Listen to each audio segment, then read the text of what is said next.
First, there is developing news we've been following since noontime. A boil water order remains in effect at this hour for residents in Warren, Bristol, and Barrington. Right now, their water is contaminated with E-Coli, and officials tell us they don't know when the water will be safe to drink again.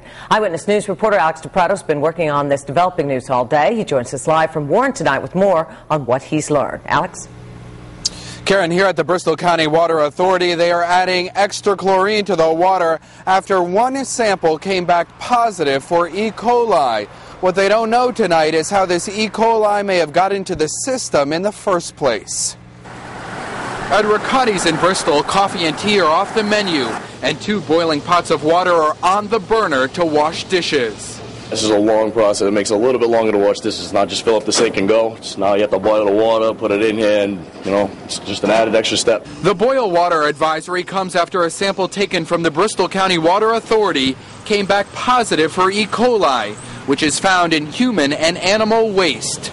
The sample that came back positive was taken from someone's tap here in the area of County Road and Sullivan Terrace in Barrington.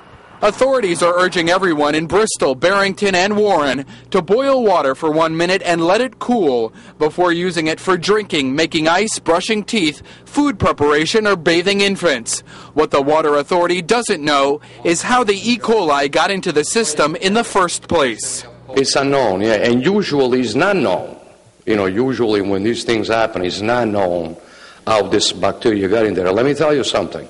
It could have been the sink from the tap where we took the sample. The health department says following the guidelines can help stave off sickness, even if it causes some inconveniences like it has for these Barrington Dunkin' Donuts customers. I just walked in and asked for my coffee, and they told me they couldn't give me a coffee because of the water, E. coli.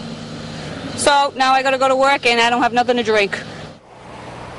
Well, E. coli can cause headaches, diarrhea, cramps, and nausea, especially in the young, the elderly, and people with compromised immune systems. The Water Authority says they're taking more samples, and they don't know how long this boil water advisory will last. We'll let you know. Live in Warren tonight with the East Bay Mobile Newsroom, I'm Alex DePrato, Eyewitness News. Be sure to stay with Eyewitness News for continuing coverage. When this boil order is lifted, you can be sure we will tell you right away. We also want you to log on to WPRI.com. That's where you can find symptoms that E. coli can cause, as well as a list of what you should not use contaminated water for.